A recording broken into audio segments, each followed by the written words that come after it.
Let's catch up with our reporter on the scene in Cape Town. For us is Mariska Botha. Mariska, very good afternoon to you. Two major issues I'd like us to discuss this afternoon, please. The first, of course, being we're hearing that the fires at this stage have kind of been contained, and it's quite concerning that it was added for now. They've been contained. So, of course, that means that there might be some questions around whether or not there might be flare-ups later on. So just tell us where we are at this time and perhaps maybe the extent of the damage. But also, Mariska, on the back of that, we're hearing that there's been an arrest and that there's been a case opened for arson. Do you perhaps have the latest for us with regards to those men who apparently did start that fire? Good afternoon to you, Flo, and to our viewers across the country. Let's start with the last question you asked. We understand it's a man in his 30s that was arrested. He was allegedly seen standing next to a fire that just ignited. Community members up in Vredehoek saw him. As you heard, Alderman J.P. Smith from the City Safety and Security Cluster telling us there that the man was then subsequently arrested, and it's understood that he apparently said that when he was asked, did he start the fire, he said yes. So at this stage, only one person been arrested. They are still looking for other suspects, and they are asking people to come forward with information. In terms of what the fire is doing right now, as you rightly said there, it is contained for the moment.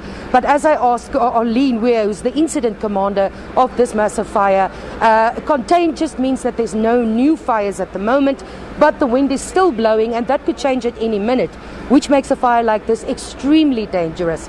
Also, of course, on the slopes of Table Mountain, it's difficult to access, so it becomes a very difficult task to make sure that this fire is put out. They can only really start thinking about putting out the fire for good once the wind dies down and once aerial support can be brought in if needed. Yeah, and then just with regards to the extent of the damage, you're standing in front of a building. I'm not sure which building you're standing in front of right now, Mariska, but perhaps you can tell us. I mean, obviously, I can see that that's a building that has been damaged then by the fire, and this is obviously one of many structures that have been burnt down. And perhaps you can paint a picture for us of just how bad the damage is at this time, as from where you're standing. Also, I have to quote here Arlene Weir, who's the incident commander for this fire, saying this is definitely one of the most devastating fires in the history of Cape Town, not in terms of its size and scope, but because of the damage that has been inflicted. We are standing in front of what remains of the Jagged Library, the African Studies Library, the reading room that is now completely gutted. We've positioned ourselves so that you can see through one of the holes in the back that is open. I'm going to step out of shot. Clinton Surf is going to zoom in for you as best as he can. It's absolutely gutted. There's absolutely nothing left. And one gets an overwhelming sense of sadness when you see this, because this reading room at the Jagger Library contained absolutely priceless artifacts, manuscripts, portraits, paintings.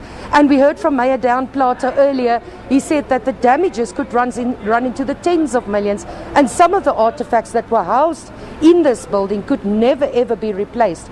So the loss is absolutely devastating.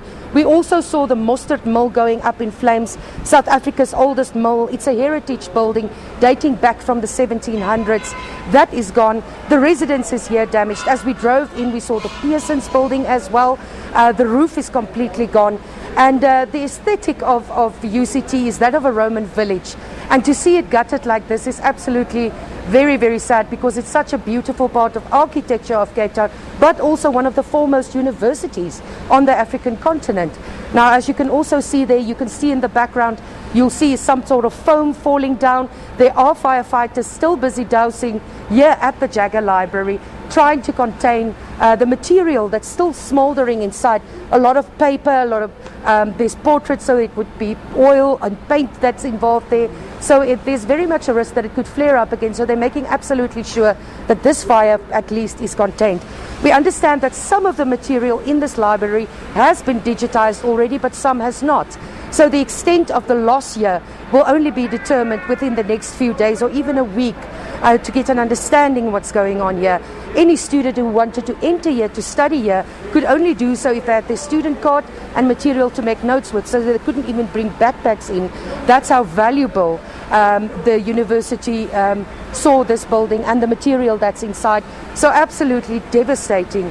The effect of this fire has caused major damage, and it's definitely a huge blow for the heritage part of Cape Town as well, but also, as you said, for students who last night was absolutely frightened, not knowing what is happening. They don't know when they will return to their dormitories. They could only take the basic necessities. So definitely this fire, as Arlene Weir, the incident commander, said, one of the most devastating that Cape Town has seen in several years. Now, Mariska, just before we wrap up, and I will be having a chat with the spokesperson of the university. So I'm speaking to you really from the perspective of a student. I'll get into the intricacies with the spokesperson. The students, I mean, I've seen some of them on social media kind of talking about what's going on, and they've been housed in hotels and so forth. So it does look like things were relatively handled quite well or quite smoothly.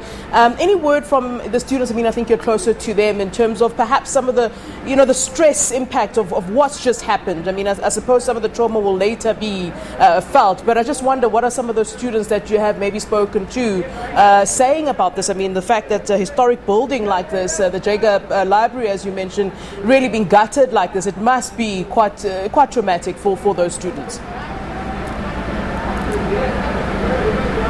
I imagine it would definitely be. I mean, surely this was a beloved library for many, where they used to come and do their work. And the privilege to be able to study at an institution like this is access to material that is housed in places like this. So it would be absolutely devastating for students on campus. We haven't been able to speak to some of the students, as you said there, they are housed at hotels across the city. But we do know that Gift of the Gibbers has also stepped in, saying they are preparing 4,000 meals for the next few days to accommodate all those students in terms of something to eat.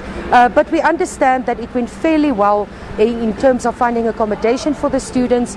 It's a large group of people that have to be moved very, very quickly. We've also heard of people opening their homes and offering students accommodation who are not from Cape Town. We've also seen local restaurants saying to students, if you bring your student cards, we will give you a meal tonight.